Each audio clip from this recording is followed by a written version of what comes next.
Salut YouTube, aujourd'hui je me trouve au pont de Rama 9, qu'on appelle en thaï Sapran Pralam Kao. C'est un super endroit pour se poser, pour manger, mais c'est pas l'objet de cette vidéo. Dans la vidéo d'aujourd'hui, je vais vous faire un programme de 2 semaines en Thaïlande avec un budget de moins de 500 euros. Je trouve un endroit où me poser et puis je vous explique tout ça. Alors c'est bon, je suis posé. Donc comme je vous disais en intro, je vais vous faire 2 semaines complètes de vacances avec un budget de 500 euros. Naturellement, vous vous doutez bien, ça ne comprend pas le billet d'avion. Pour ce séjour, on va se baser sur Bangkok et puis aller sur le côté Tawan Hock, c'est-à-dire le sud-est de la Thaïlande. On va essayer de voir un maximum de choses, des paysages un peu variés, même si on a un budget limité. Je vais quand même prendre des chambres d'hôtel privées, ça ne sera pas des hostels, des dortoirs, mais sachez qu'il est possible de prendre des chambres dans des dortoirs pour économiser un peu plus d'argent. Car le logement, en fait, c'est ce qui va être le plus cher dans votre voyage. Sachez également que les prix affichés reflètent simplement le moment où j'ai fait ma recherche. Donc si vous regardez aujourd'hui, peut-être les prix sont différents, beaucoup plus hauts, peut-être même plus bas, je ne sais pas. Alors pour toutes les dépenses que je vais faire dans cette vidéo, je vais compter en bahts seulement parce que j'ai l'habitude d'utiliser des bahts, j'utilise jamais d'euros, mais j'essaierai de vous faire une petite conversion en bas dans la vidéo. Pour bénéficier des meilleurs prix, il est conseillé de te réserver le plus tôt possible. Pour faire simple, on va dire qu'on part le samedi 2 décembre et qu'on rentre le vendredi 15 décembre. On dispose donc de 500 euros, soit 19 300 bahts au moment où j'écris cette vidéo. Donc quand on arrive en Thaïlande, en général, on arrive à BKK, Bangkok Suvarnabhumi Airport. J'ai décidé de commencer par cette ville. Donc j'ai cherché un hôtel pas cher, proche d'un métro, pour pouvoir voyager facilement dans la ville. J'ai trouvé le Koz Ratchathewi, qui a une bonne distance à pied du BTS, environ 500 mètres du BTS Ratchathewi, et qui se trouve en plein centre-ville. L'hôtel est à 544 bahts par nuit. Alors oui, dans le nom, il y a marqué hostel, mais j'ai bien vérifié, 544 bahts, ça comprend une chambre privée, soit un lit double, soit 2 lits simples. Pour y accéder depuis l'aéroport, c'est super simple. Vous descendez au sous-sol, vous prenez l'Airport Link et vous descendez au terminus à Payatai. Ça vous reviendra 45 bahts. Pour les plus courageux, il y a 900 mètres du BTS Payatai jusqu'à votre hôtel. Vous pouvez marcher. Mais pour ceux qui ont fait un voyage assez fatigant, je comprends qu'ils voudraient prendre le taxi. Sachez que c'est possible. Alors c'est difficile dans les taximéters d'imaginer un prix, mais je pense de mon expérience, on devrait être aux alentours des 45 bahts. Donc on va arrondir ça, on va dire qu'on a usé 100 bahts pour notre trajet de l'aéroport jusqu'à notre hôtel. Donc on va prendre 2 nuits à Bangkok. Je pense qu'en un samedi et un dimanche, on a le temps de voir les choses les plus importantes entre guillemets de Bangkok.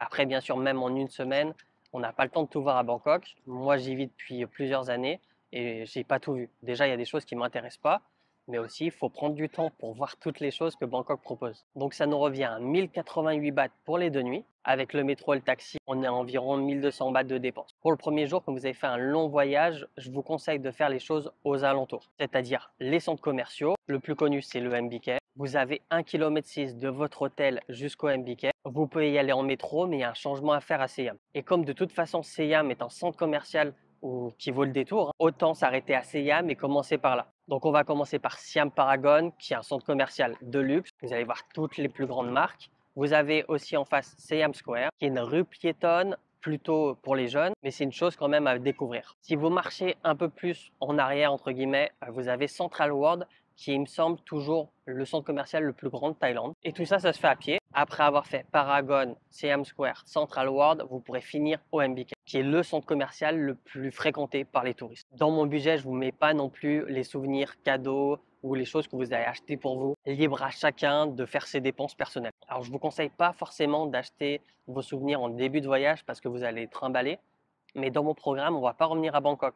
Donc, s'il y a des choses que vous voulez acheter personnellement, allez-y. En général, à Bangkok, les choses sont moins chères qu'ailleurs, mais il n'y a pas une si grosse différence que ça. Donc, vous n'allez pas faire d'énormes économies si vous achetez ça dans les prochains lieux que vous allez visiter. On arrive donc à la fin de la première journée. Je vous conseille de faire un night market. Le week-end, c'est vraiment le meilleur moment pour faire les night markets. On va faire un night market auquel j'ai déjà fait une vidéo. C'est le Jod Fair d'Enmali. Je vous mets le lien en description, une fiche ici pour la regarder si ce n'est pas déjà fait. Alors, je vous conseille celui-là en particulier pour plusieurs raisons. La première, c'est que c'est à côté de votre hôtel, enfin, c'est pas loin. Vous pouvez y accéder en BTS. Et le deuxième, c'est qu'il est vraiment stylé et qu'il propose tout type de choses. Ça va être des vêtements, des gadgets, de la nourriture. Et vous avez surtout un château, des lumières, des belles voitures. Enfin, c'est vraiment typique des marchés de nuit thaïlandais. Donc, du MBK, vous pouvez prendre le BTS. Vous allez faire un changement. Donc, vous retournez à Siam en BTS. Et puis après, vous allez jusqu'à Hayeklat Prao. c'est là où il y a le Central Lat Prat. Vous en avez pour 47 bahts et après vous n'avez plus qu'à marcher quelques centaines de mètres pour arriver au marché. Alors comme vous allez manger au marché, vous allez découvrir des choses,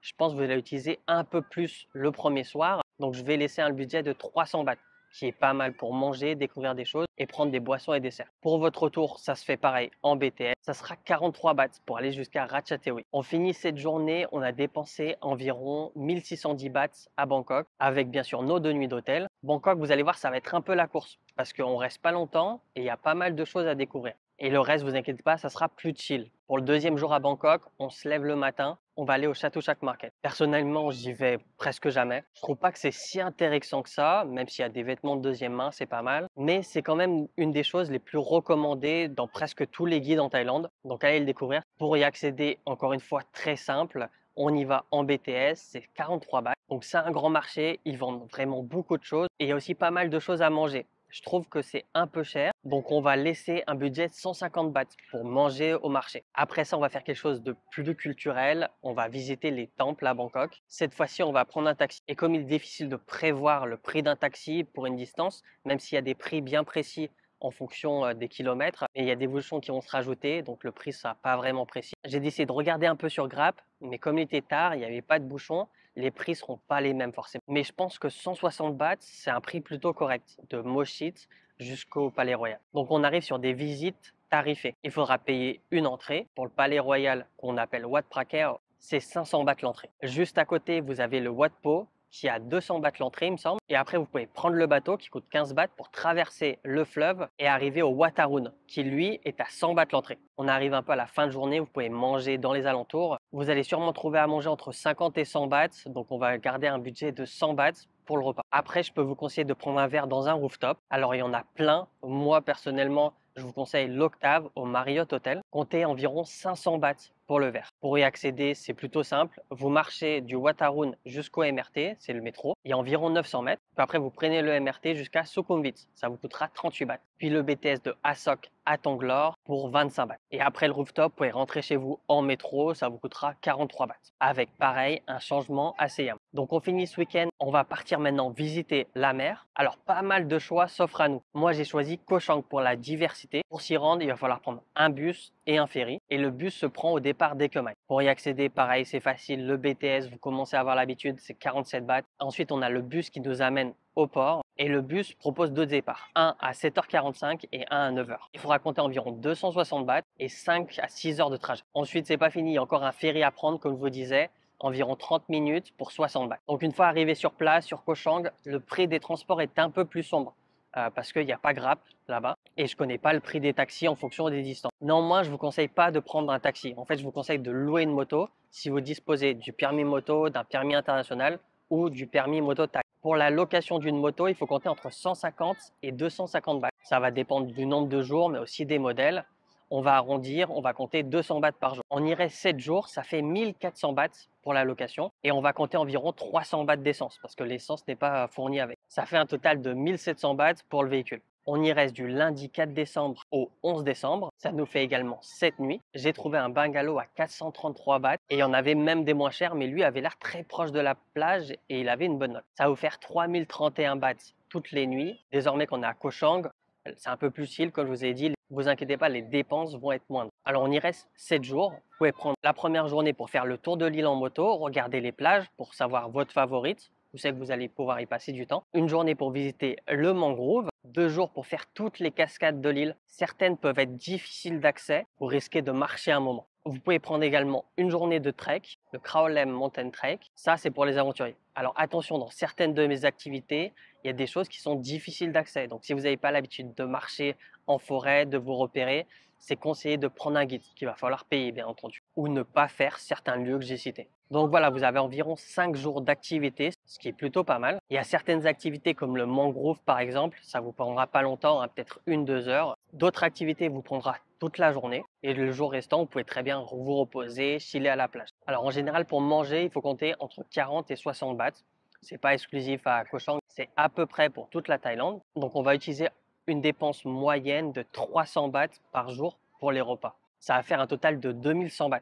que je compte aussi les repas du départ de Koh Chang. On va s'avancer un peu à l'aéroport pour faciliter le retour. On va aller donc à Pattaya. Pour y accéder, il y a plein de compagnies qui proposent ce trajet. Comptez environ 600 bahts de Koh Chang même jusqu'à Pattaya. Pour les 4 nuits restantes, j'ai trouvé un hôtel vraiment pas cher. 252 bahts par nuit. Ça fait 1088 bahts au total. Alors l'avantage, c'est que c'est en plein centre. C'est sur une des seuils de la seuil Bois Krao. Le problème, c'est qu'il n'y a pas que des avantages à cet endroit-là. D'une, ça va être bruyant. C'est un endroit très animé la nuit.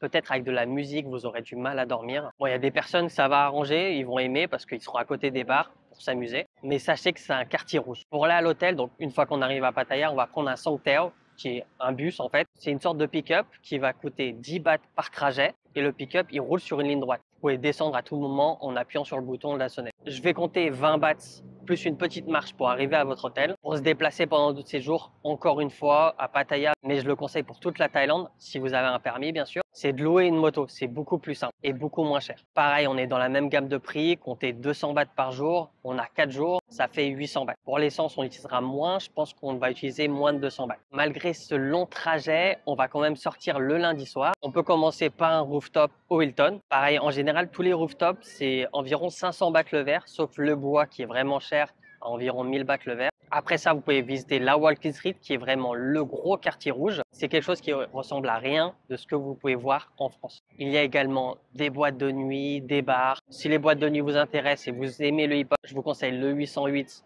ou le Tunnel Club, qui est du même groupe d'ailleurs. Et si vous êtes plus électro, de la musique qui fait boom boom, qui tape, je vous conseille l'iBar ou l'Insomnia. Pour la consommation, je sais pas, je pense qu'on doit être aux alentours des 150 bahts pour peut-être un coca. On va pouvoir attaquer le mardi, on arrive bientôt à la fin de ces jours. Alors aujourd'hui, ça va être un tout petit peu chargé. Le matin, on peut commencer par le Big Buddha, en haut de la colline du Teprasit, pour ensuite voir le Viewpoint, qui se trouve encore au-dessus du Big Buddha. C'est là où vous voyez vraiment tout Pattaya. Et si vous continuez après en moto, enfin vous redescendez un petit peu, vous arrivez là où il y a le panneau Pattaya, qui est une chose à voir également. Après ça, on va dire qu'on arrive au moment de manger. Je vous conseille le Pattaya Sky Gallery.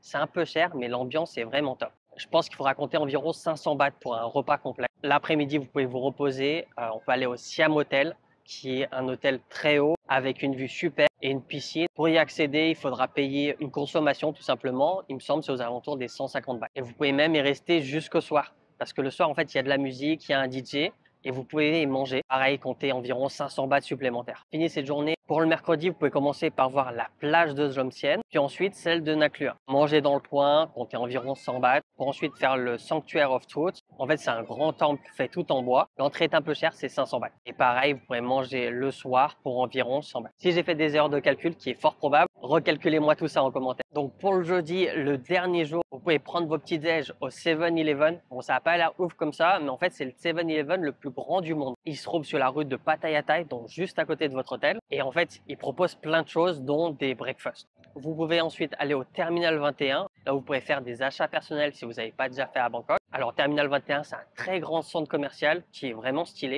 En fait, chaque étage, ça correspond à une ville d'un pays. Vous pourrez manger tout en haut, au food court du mall. L'enseigne Terminal 21 est très connue déjà pour proposer beaucoup de choix, des produits de très bonne qualité, c'est très bon, et surtout des prix très bas. Là, vous pourrez manger peut-être pour 100 bahts avec un smoothie. Ensuite, vous pouvez faire un truc un peu fun, le Ramayana Water Park. Alors, concernant le prix, ça dépend un peu des promotions. Moi, j'ai regardé sur Internet. Il me semble que c'est 1100 bahts l'entrée pour un touriste. Ce qu'il y a de bien en Thaïlande, c'est dans les parcs d'attractions, mais aussi les water parks, il y a rarement beaucoup de monde. Donc, vous n'avez pas à faire la queue pendant des heures pour faire une attraction. On finit cette journée, on va dormir, on est le lendemain, le vendredi, le jour du retour. Pour rentrer, c'est simple. C'est encore une fois le bus Songthaew qu'on va prendre.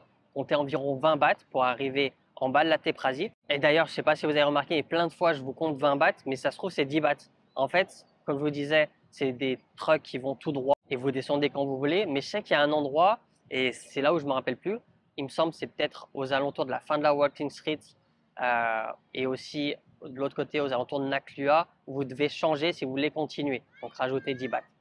Donc dans le doute, je préfère vous donner 20 bahts. Donc une fois qu'on arrive en bas de la Teprasit, en fait c'est la station de bus pour le bus qui va à l'aéroport directement. Le premier bus il part à 7 h du matin et le dernier à 21 h. Il faut compter 143 bahts et environ 1h30, 2 heures de trajet et vous serez à l'aéroport, vous pourrez enfin rentrer chez vous. Donc on finit ces 2 semaines de vacances avec un budget, pareil si je n'ai pas fait d'erreur, d'environ 17 248 bahts.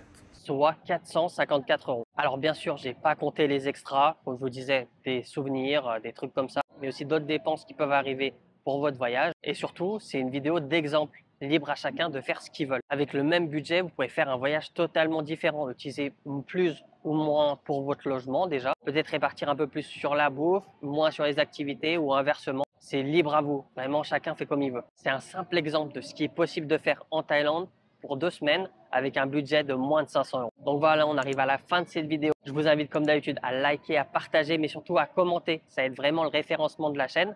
Dites-moi ce que vous auriez fait vous avec un budget de 500 euros pour 2 semaines de voyage en Thaïlande. N'oubliez pas de vous abonner à la chaîne si ce n'est pas déjà fait. Plein de vidéos sont en préparation. Et puis, comme d'habitude, je vous mets 2 autres vidéos à regarder si vous ne les avez pas déjà vues. Et je vous dis à la prochaine.